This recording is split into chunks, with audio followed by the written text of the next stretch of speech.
4-core 8-thread model. However, more information popped up from Canard PC, who of course were the folks who managed to get an early engineering sample and did some reviews and said, no, this isn't necessarily the case. Their sources had told them that there was going to be 5 SKUs available, with the top end 8-core 16-thread and a slightly lower version of the 8-core 16-thread as well. And all of the other ones we discussed, however, there would definitely be a 6-core. Now, Canard PC has also restated that. However, another website by the name of IoTech have confirmed through their sources that it is possible to split processors for the Ryzen cores into a 4, 6 and 8 configuration. I'm going to read this out exactly. We have confirmed from our sources that AMD's upcoming Ryzen processors can technically be configured as a 6-core model. It is possible to disable each CPU core separately together with the dedicated level 2 cache from the CCX without affecting the shared level 3 cache. Possible level 3 cache configurations are 1/1 8MB, half, which is 4MB, or completely disabled. Basic rule is that both CCXs should have similar core, CPU core and level 3 configurations. For example, both could have 3 cores and full 8MB level 3 cache, which would in this case mean that you would have 6 cores, 16MB of level 3 cache. So what does that mean? Well, that actually tells us the complete bloody opposite of what we were saying the other day. The other day, a famous overclocker had mentioned that his sources had told him that cores needed to be balanced. So in short, you could have a 6-core processor. The problem was that you would need to disable 2 CPU cores on a CCX, whereas now that doesn't seem to be the case. In fact, you can disable just a single CPU core on a CCX, but they need to be split evenly. So in short, you then need exactly the same situation with the second CCX. So in other words, you would need to disable 1 CPU core on both CCXs, because just for those who don't know, there's 4 cores per CCX. Okay, I can understand possibly how there's some wires being crossed here, because if you're quickly texting one another or dealing with this in an email or reading this on, you know, Skype, or you're talking to someone real quick at a meet, it's possible that, I mean, it's requiring me to actually explain that kind of in depth and reading out a quote and then explain it. Imagine if you just mentioned that word of mouth and said something along the lines of, you know, processors need to be balanced between the CCXs. That could possibly explain a conflict of how this information is becoming a bit twisted. I'm not saying this is the case. At the end of the day, it is just rumours. As you're probably aware, the Kaby Lake processors have launched officially. We've got the 7700K, 7600K, and all of the other different derivatives. But there is a recent quote from Intel's CEO, and he believes that Ryzen will be tackled with Kaby Lake, and moreover, we're going to see Cannon Lake shipping in Q4 2017 for certain. So I'm probably going to butcher this name, because I looked at it and I was like, well, yeah, this is going to be a name I'll struggle with. Brian N. Kranich, hopefully I've pronounced that correctly, said in response to an analyst's question, I would tell you that we're always looking at this environment and say there's going to be competitive risks in the environment. We're always focused on really our own product roadmap, and we're sure we have the highest performance product. So when we look at 2017, we still believe our product roadmap is the best it's ever been.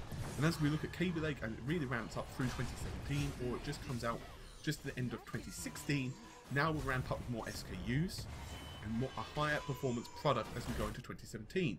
Then we showed at CES our first working 10nm Cannon Lake product, which we're still planning to ship by the end of the year and really ramp up into 2018. We believe that our roadmap and our leadership will continue to give us the performance the customers want and desire. So that doesn't necessarily factor in the more cautious forecast. That forecast is more a function of where we think the PC market really is overall. End quote. This is kind of weird, because it really comes down to clock speeds, IPC, number of processors per, you know, or rather a number of CPUs per die, and a whole bunch of other stuff. From what I've been told, it looks like Coffee Lake and Cannon Lake essentially are the same architecture, and basically, if we're talking about Cannon Lake, which is the artist formerly known as Skymont, that's S-K-Y-M-O-N-T, it is a die shrink of Kaby Lake.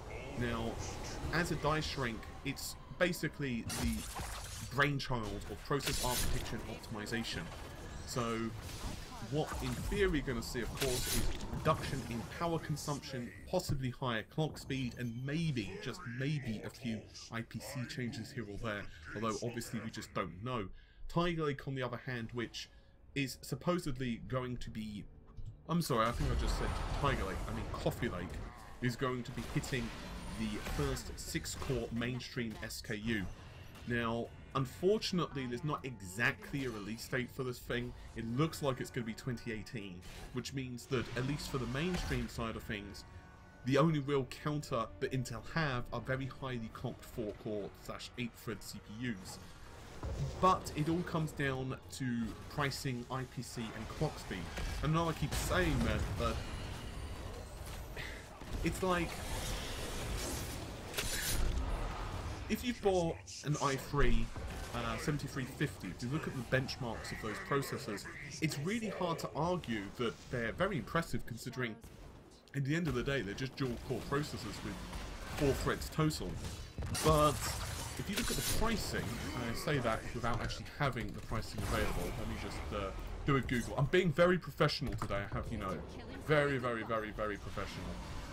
Okay, so I'm using UK prices here because bugger, looking at all the different regions. But you're looking at about $240 for 7600K, which is obviously 4 cores with no hyper-threading. Whereas on the other hand, the i3 7350 is running at around 170 Great British Pounds. Now, I'm not saying that that makes this particular CPU awful in terms of pricing, but, and obviously I'm being slightly rough here, but it's around 70 pounds difference. And I would personally argue that for that extra money, I would rather cough up and buy a 7600K, just personally, because ultimately a virtual thread is not going to be as good in terms of performance, let's just be honest here, as a real core. And the same thing, of course, could be said for the 7700K. So, I'm not saying Intel can't compete, I'm just saying that it's going to be really interesting in the market, and I have a feeling that there are going to be some very, very heated debates online. I'll give you an example of some arguments that used to pop up. This was back in like the mid, noughts, so like 2000, like, I can't remember, but let's just say like when the dual and the quad cores were starting to come in, like that type of period, when single cores were starting to phase out, and then you had the dual cores as like the standard. And I myself used to be members of forums, I won't mention various ones, but I used to be members of forums, and you used to have people all the time suggesting to buy a dual core processor because it was a lot higher than a quad back then. And I used to be part of the camp that said no, just like buy the quad. And yeah, you might get a couple hundred megahertz extra out of the dual core, which is great for games that only rely on the threads. The problem is, I would much rather have those extra cores, generally speaking, because if you ever decided to do anything else with your PC other than A, game, or B, developers, because that's of course the time the 360 and other titles were starting, other consoles were coming out, those developers wanted to push multi-core, then it would be a problem. And what happened? We got Grand Theft Auto 4. Now, Grand Theft Auto 4 did technically run on a dual-core processor, it just wasn't the best on a dual-core processor. And even if you had like a Q6600, you would kind of need to clock it at a decent rate. It was quite CPU intensive. Now, I'm not saying that's going to be the situation when it comes to Kaby Lake and, it just doesn't have the threads or anything like that. I'm just saying that we are, over the next year or two, going to definitely start to see games, engines, really start pushing DirectX 12 and Vulkan. Now, whether that actually means anything in reality, or whether Kaby Lake has such high clock speeds and its successors have such high clock speeds that, it's fine, we just don't know. So it's going to be a very, very interesting couple of years. But I guess we can only wait. Anyway, hopefully you've enjoyed the video.